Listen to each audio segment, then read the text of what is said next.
replace cylinder head dito mga idol. Ito yung replacer. Tingnan mo yung tubig dyan mga idol, oh. Sobrang lakas. Kasi gumagana pa yung water pump niya. Pero importante talaga yung may tubig dito idol. Ito kasi yung cause ng mga idol, yung mga mag-overheat na mga sasakyan. Maghahalo na yung tubig niya at saka oil. Kaya kailangang i-replace na idol. Para mapantay siya ulit. Ito pala yung makina ng Mazda idol. Or Arto.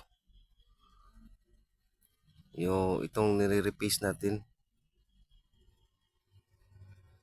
Automatic pala yung head ng replacer dyan idol.